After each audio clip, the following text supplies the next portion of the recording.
11장 금융과 신용 시작하겠습니다. 11장에서는 말씀드렸듯이 시험 문제에 낼 수 있는 것들이 좀 많아서요. 계산 문제 많아서 뭐 영상으로 제가 설명을 드리게 되어서 좀 죄송스럽게 생각은 합니다. 하지만 이제 조금 자세히 보시고 관련해서 좀 궁금한 점이 있으시면 언제든 연락을 저한테 이 클래스를 통해서 연락을 하시거나 혹은 제 이메일로 연락을 주시면 최대한 이해를 도와드리는 방향으로 제가 회신을 하도록 하겠습니다.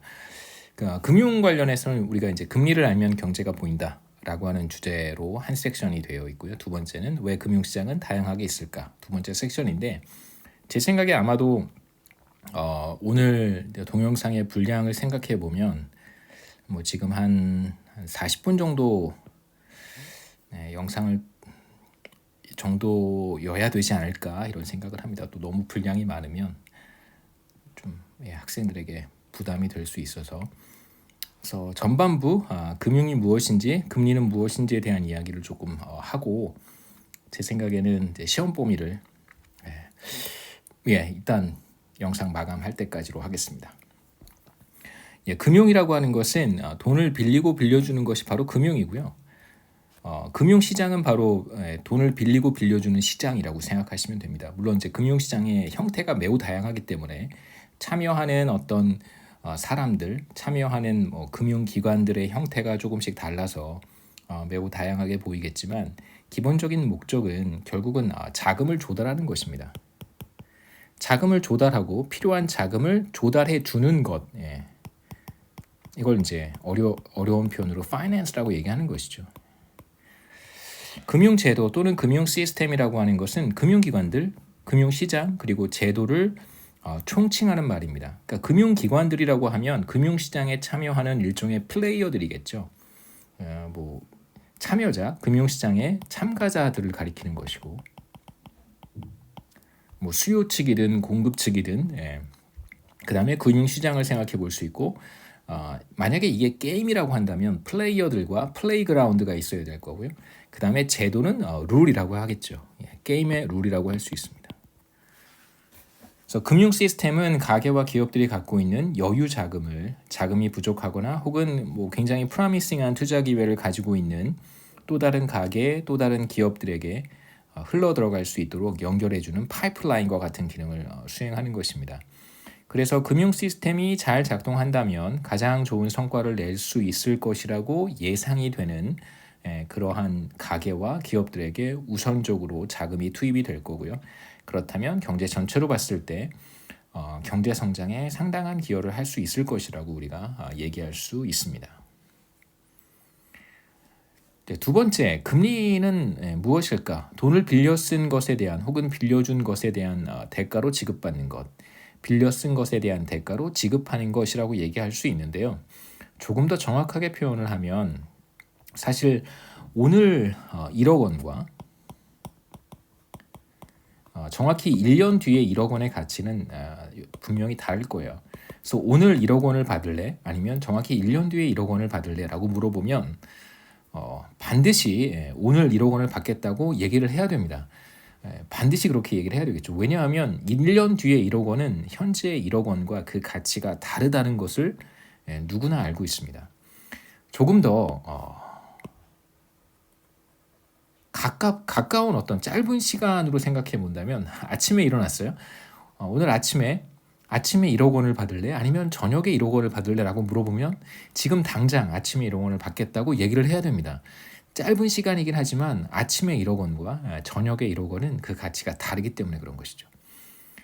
그래서 금리에 대한 이야기를 이제 시작하기 전에 어떤 시간의 개념이 들어갔을 때 어떤 일정 기간 안에서 돈의 가치가 달라질 수 있다고 하는 이제 개념은 여러분 다 갖고 계실 것 같고요. 조금 더 구체화해 보겠습니다. 가까운 친척이 여러분들이 대학을 입학을 했죠, 그렇죠? 입학을 축하한다고 하면서 100만 원을 주겠다고 합니다. 이거 제가 작년에 만든 거여서 연도로 바꿔놓죠. 100만 원을 선물을 하려고 합니다. 그래서 오늘 받고 싶다면 지금 당장 보내줄 수도 있고 아니면 1년 뒤에 받고 싶다면 1년 뒤에 보내줄 수도 있다 라고 한다면 어떻게 하시겠습니까? 당장 받아야죠. 예, 당장 오늘 받아야 됩니다.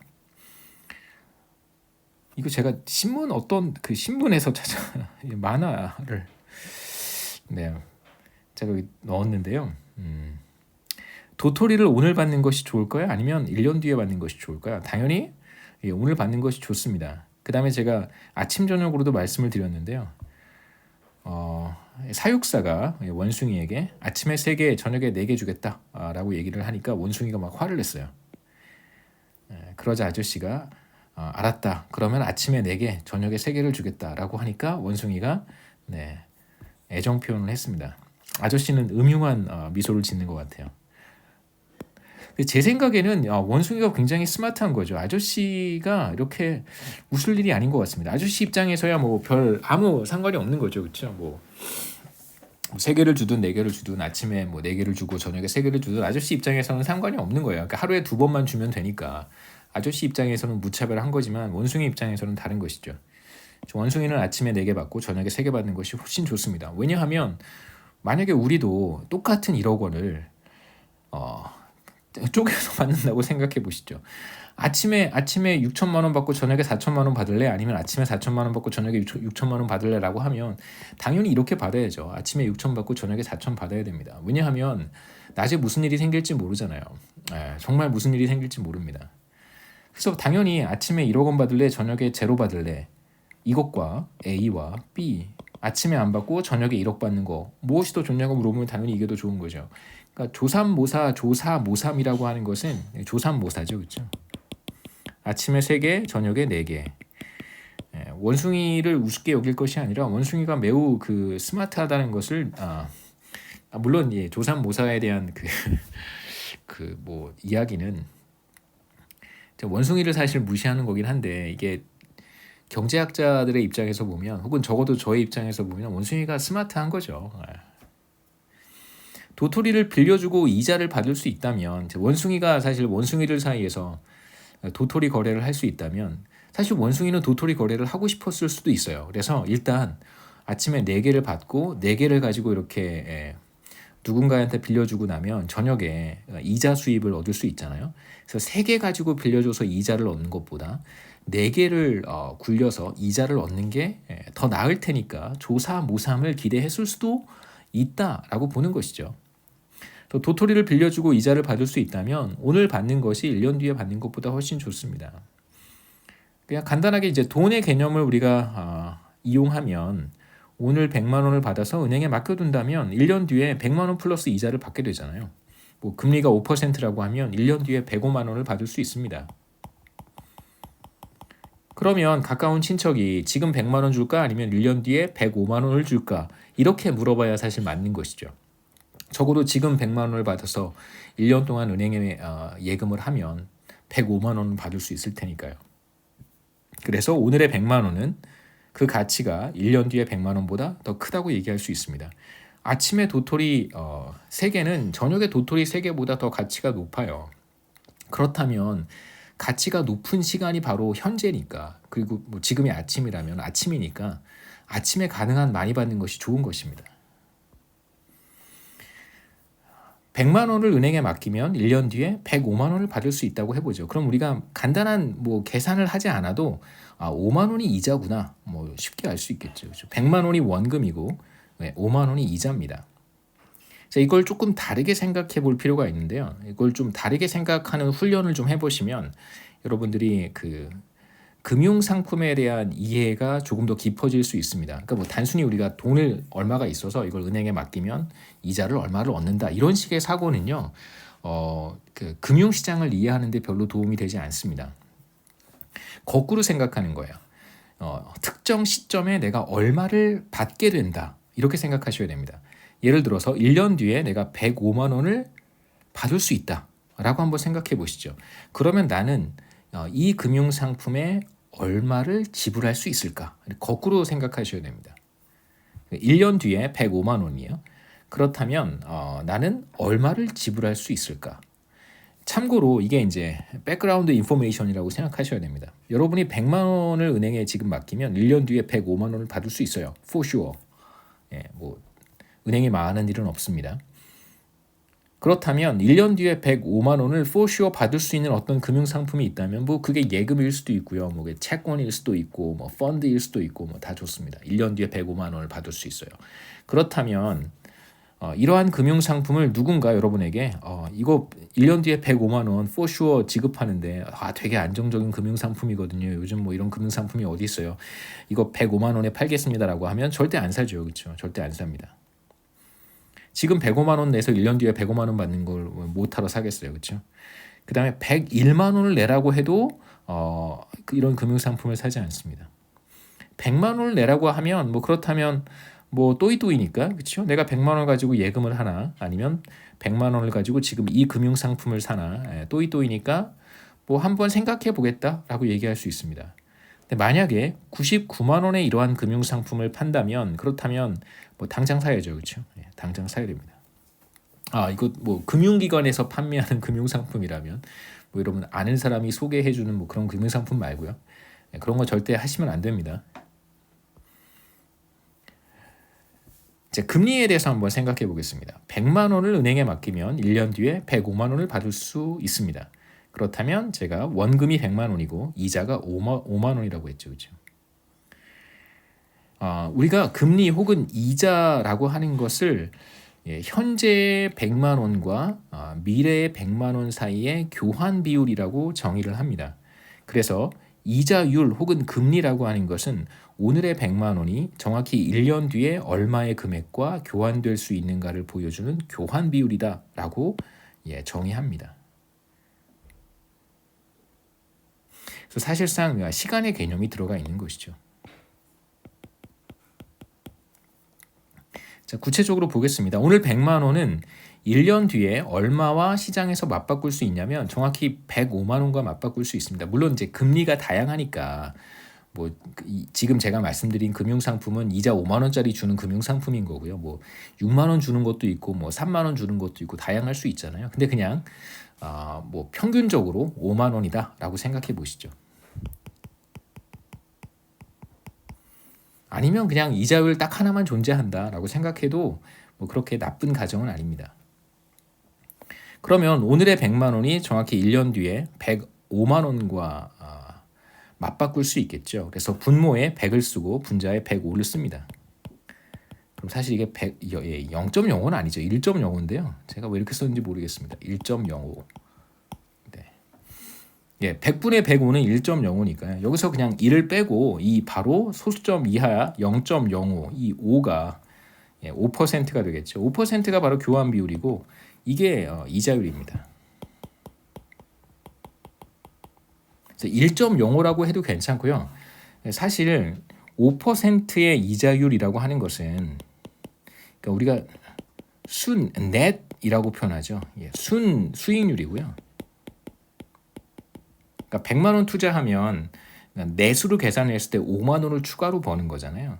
그 다음에 이제 1.05라고 하는 것은 조수익률이라고 합니다. 그로스라고 불러요. 이렇게 지저분한 그런 그로스가 아니고요. 그 GDP 할 때 그 그로스 더메스틱 프로덕트 할 때 그 바로 그로스입니다. 이렇게 쓰면 이게 조수익률이에요. 1.05 혹은 뭐 105%. 근데 보통 우리는 순수익률을 사용을 하죠. 5%. 뭐 그래서 사실은 105라고 써야 되는 게 맞는데요. 그래서 이자율을 우리가 보통 여기 소수점 이하의 값인 0.05만 찍어서 이야기를 합니다.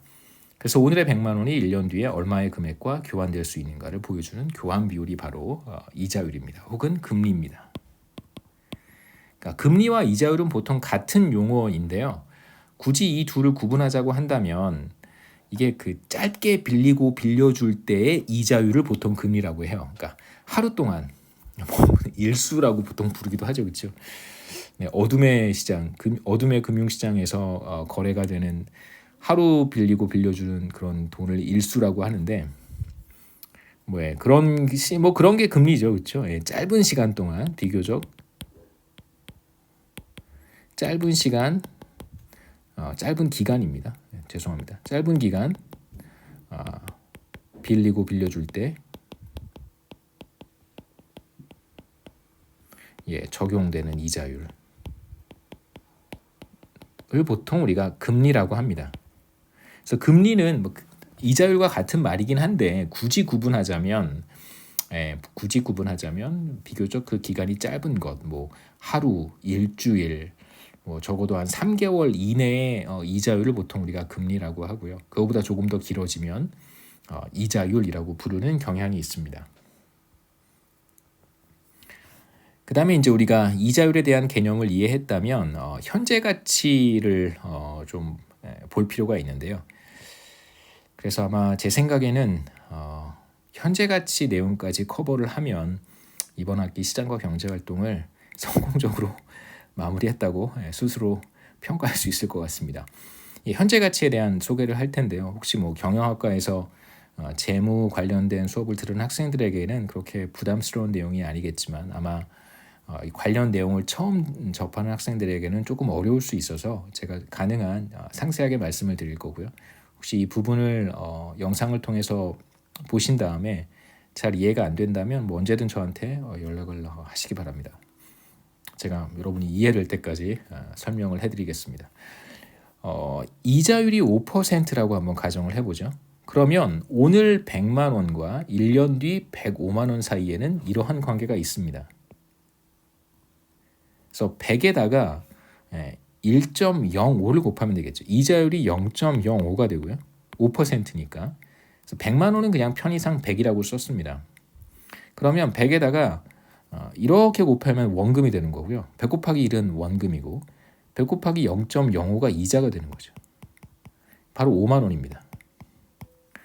그래서 원금 플러스 이자 5만 원. 이자율은 5%고요. 이자는 원금 곱하기 이자율이니까 그러면 105만 원이 돼요. 그래서 100만 원과 1년 뒤에 105만 원 사이에는 1 플러스 이자율을 곱한 것과 같습니다. 오늘의 100만 원에 1 더하기 이자율을 곱한 것이 바로 1년 뒤에 105만 원과 같은 것이죠. 다시 한번 말씀드리면 이게 바로 현재고요. 100이라고 하는 게 현재잖아요. 그 다음에 105는 1년 뒤의 미래입니다. 1년 뒤의 미래의 가치와 현재 가치 사이의 관계는 현재 가치 100만 원에다가 1 더하기 이자율을 해준 거예요. 이런 관계가 있다는 것입니다. 당연하잖아요. 100 곱하기 1이 원금이고 100 곱하기 이자율이 이자니까. 그래서 105만 원은 정확히 1년 뒤 미래의 가치와 같습니다. 그래서 이자율이 5%일 때 1년 뒤에 105만 원은 바로 지금 얼마나 가치가 있을까? 지금 100만 원을 예금을 하면 1년 뒤에 105만 원이 되니까 1년 뒤에 105만 원은 현재 가치가 100만 원입니다. 이자율이 5%일 때. 이걸 어떻게 계산했냐면 우리의 관심은 얘를 x라고 두는 거죠. 그러니까 100을 구하는 것입니다. 100을 어떻게 구하냐면 양변을 1 더하기 0.05로 나누어주면 돼요. 1 더하기 0.05로 나누어주면 됩니다. 그렇죠? 그래서 1년 뒤 미래의 가치를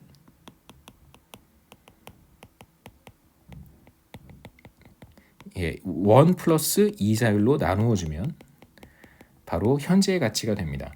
그래서 105만 원 나누기 1 더하기 이자율 0.05, 5%가 현재 100만 원과 같아지겠죠. 그래서 이 둘은 사실 같은 식이에요. 그러니까 우리가 만약에 미래에 105만 원이 궁금하다면, 그렇죠? Y가 궁금하다면 현재 100만 원에다가 1 플러스 이자율을 해주면 되고요. 곱해주면 되고요. 반대로 현재 100만 원의 가치를 계산하고 싶다. 이 X라고 하는 값은 미래의 105만 원에다가 105만 원을 1 더하기 이자율로 나누어주면 됩니다. 그래서 이자율이 5%일 때 1년 뒤 105만 원의 현재 가치는 100만 원이 되겠죠.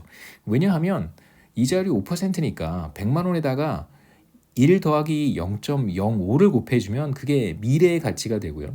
거꾸로 미래의 가치 105만 원을 1 더하기 이자율로 나누어주면 그게 바로 현재의 100만 원이 된다는 뜻입니다. 그래서 이 두 식만 잘 기억하시면 그러면 우리가 현재 가치를 아주 간단하게 쉽게 계산할 수 있습니다. 일반화 시켜보죠. 이거 약간 저희 아이한테 배웠는데 이런 걸 뇌절이라고 부른다고 하더라고요. 똑같은 거 계속 반복하는 거. 예. 이자율이 5%일 때 뭐 약간 좀 그런 제가 예, 애들이 쓰는 말을 또 쓸 수는 없고요. 예, 뭐 계속 반복되는 내용이기는 한데 이제 반복해서 보시다 보면 제가 이제 무슨 이야기를 하고 있는지 아이디어를 이렇게 캡처하실 수 있을 거라고 생각합니다. 이자율이 5%일 때 이번엔 2년 뒤에 105만 원의 현재 가치는 무엇일까? 그러니까 5%의 이자율로 2년 동안 정기예금을 들었다고 생각해 보세요. 그랬더니 만기 2년 뒤에 만기가 되어서 내가 받는 돈이 뭐 세금 같은 거 전혀 없습니다. 현실에서는 세금 내야 돼요. 이자 소득세 내야 됩니다. 근데 세금 같은 거 전혀 없다고 했을 때 2년 뒤에 105만 원을 받는다고 한번 해보죠. 그러면 현재 얼마를 그 예금했다는 뜻일까요? 바로 현재 예금한 금액, 현재의 금액 X를 찾겠다는 것입니다. 지금 현재 X를 은행에 예금하면 2년 동안 묶어두는 거예요. 1년 뒤에 1 더하기 이자율만큼 늘어났겠죠. 그 다음에 지금 우리가 관심이 있는 건 2년 뒤니까 한 번 더 곱해야 돼요. 그래서 X에다가 한 번 곱하고 그 다음에 이걸 한 번 더 곱해야 됩니다. 이제 1년 뒤가 되면 나의 원금은 더 이상 X가 아니라 이렇게 한번 시간으로 나누어 보면요. 저기 X로 출발을 했습니다. 그래서 1년이 지났어요. 그럼 이제 나의 원금은 X가 아니라 1 더하기 0.05가 이제 1년, 정확히 1년이에요. 이게 바로 1년 뒤에 나의 원금이 되겠죠. 그럼 여기에다가 다시 1 더하기 0.05를 곱해야 됩니다. 그러면 2년 뒤에 이렇게 되겠죠. 1 더하기 0.05 곱하기 다시 1 더하기 0.05. 그래서 1.05를 두 번 곱해줘야 되겠죠. 이게 이제 원금이 된 거니까요. 그래서 2년 후에는 바로 X의 1.05의 제곱이 105만 원이 돼야 된다는 것입니다.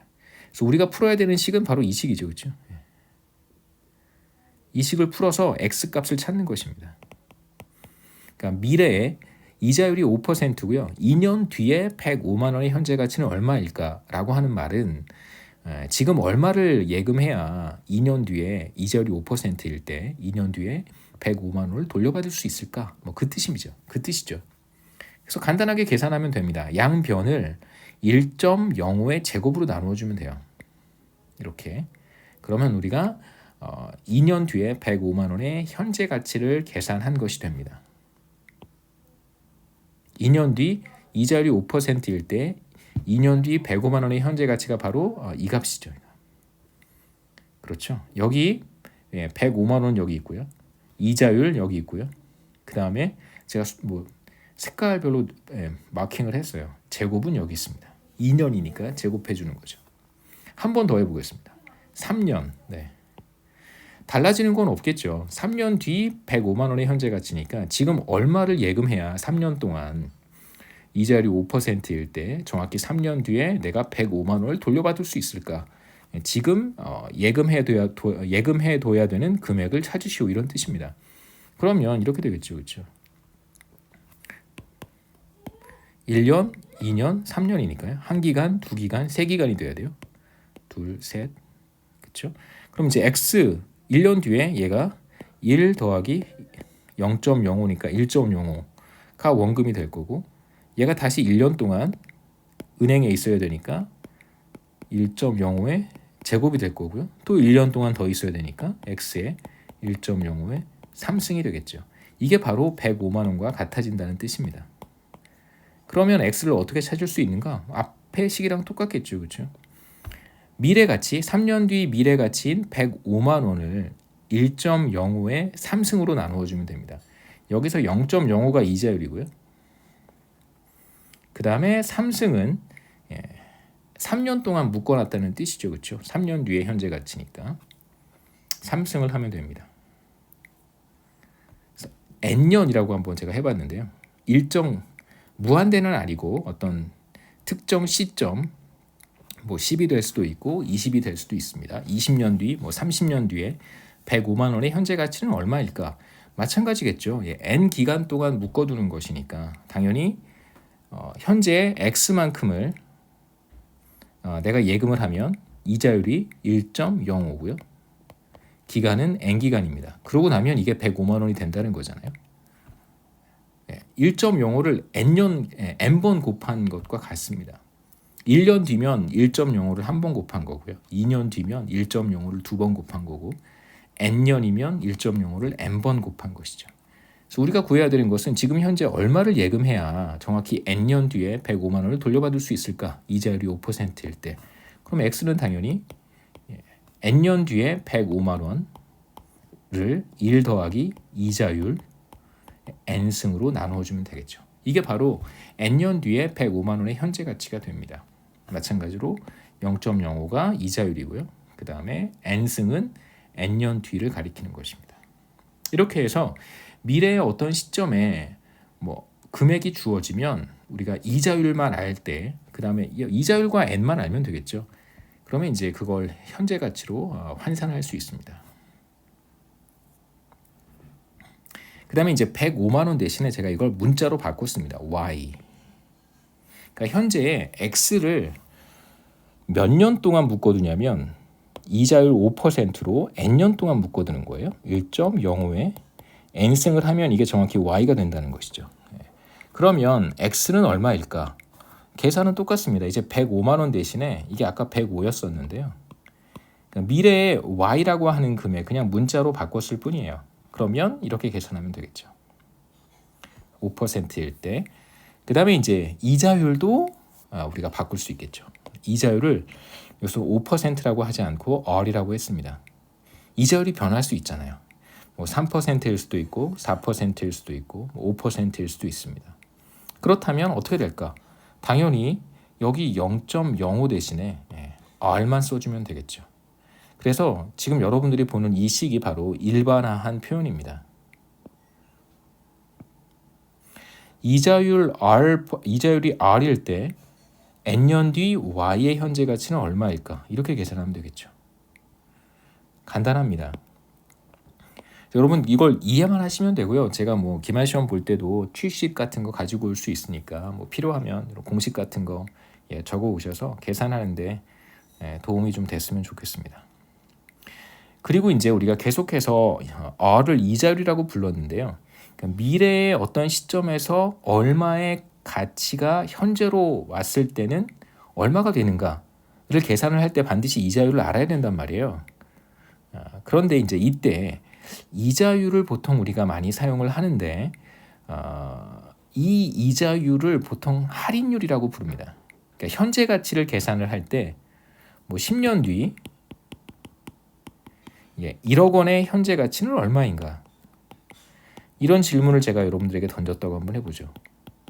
그러면 이걸 계산하려면 여러분은 반드시 이자율을 알아야 돼요. 왜냐하면 현재의 1억 원이 미래의 1억 원보다 훨씬 더 가치가 높잖아요. 그럼 이제 미래의 1억 원을 현재로 가지고 올 때는 상당한 디스카운트가 발생할 거예요. 가치가 떨어지잖아요. 미래의 1억 원이 현재로 오려면 가치가 많이 떨어질 거예요. 예를 들면 10년 뒤에 1억 원이 현재로 온다면 한 7천만 원, 8천만 원 정도밖에 안 되겠죠. 뭔가 디스카운트를 해줘야 되는데 그때 디스카운트를 해주는 할인 인자, 그것을 우리가 할인율이라고 합니다. 그래서 보통은 R을 할인율이라고 부르고요. 어떤 할인율을 써야 되느냐 애매하잖아요. 그렇죠? 그래서 보통 시장 이자율을 쓰는 것입니다. 그래서 어떤 값을 할인율로 사용해야 되는가? 뭔가 디스카운트는 해줘야 되는데 미래보다는 현재가 더 중요하고 미래의 1억 원이 현재로 올 때 그 가치가 떨어지는데 어떻게든 디스카운트를 해줘야 되는데 어떤 것을 할인율로 사용할 것이냐? 보통은 시장 이자율보다 더 좋은 할인율은 없습니다. 그렇기 때문에 시장 이자율을 할인율로 사용을 하고요. 참고로 제가 여기 주석을 달아놨는데 알기 쉬운 경제 이야기 한 203페이지에 할인율이라고 하는 용어가 나오는데 그것과는 다릅니다. 제가 말씀드리는 할인율은 현재 가치를 계산을 할 때 사용하는 할인율입니다. 디스카운트 레이쇼입니다. 그래서 제 생각엔 아마 여기까지가 기말 시험 범위로 적절할 것 같은데요. 우선 이제 문제 세 가지를 제가 만들어 봤습니다. 이자율이 10%일 때, R이 0.1일 때겠죠. 1년 뒤 100만 원을 지급하는 금융 상품의 현재 가치는 얼마일까? 이거 뭐 쉽게 계산할 수 있습니다. 공식만 제가 한번 만들어 보죠.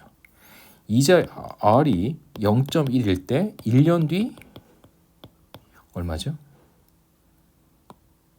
100만 원의 현재 가치입니다. 그러면 이렇게 계산하면 되겠죠.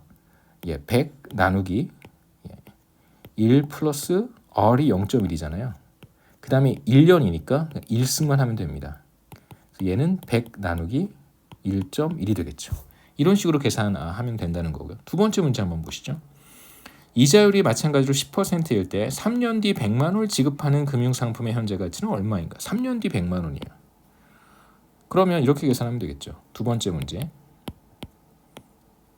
똑같이 100만 원인데 3년 뒤에 100만 원이니까 3승을 하면 됩니다.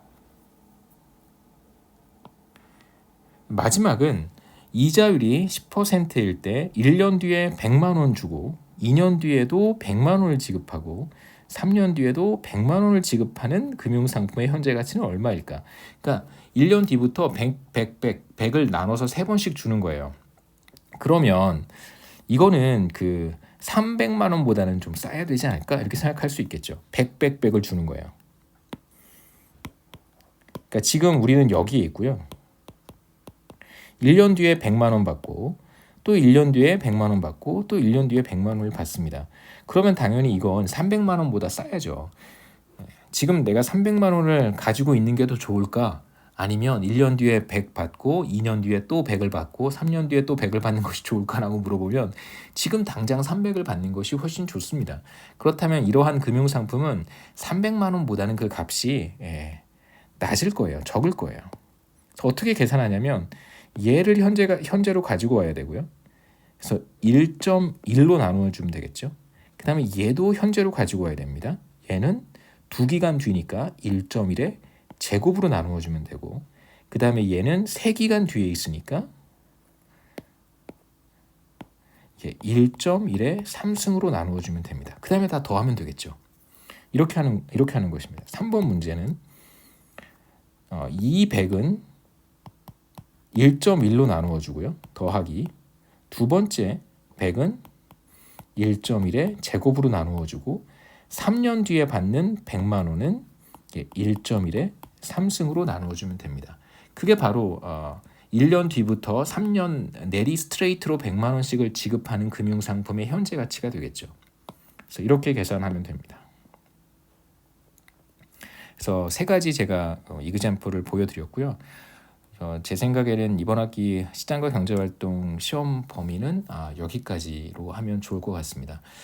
그리고 이제 6월 5일에 우리가 뭐 강의실에서 대면 강의를 할 때에는 뭐 시험 범위 내에서 뭐 이런 궁금한 거 있으시면 질문을 하셔도 좋고 그 다음에 제가 10장에서 뒷부분 커버하지 못했던 내용들 그 다음에 11장의 뒷부분에 나오는 전기자전거 공유사업 현재 가치에 대한 문제들 이런 것들을 또 시간이 되면 다음 주에 추가로 강의를 하도록 하겠습니다.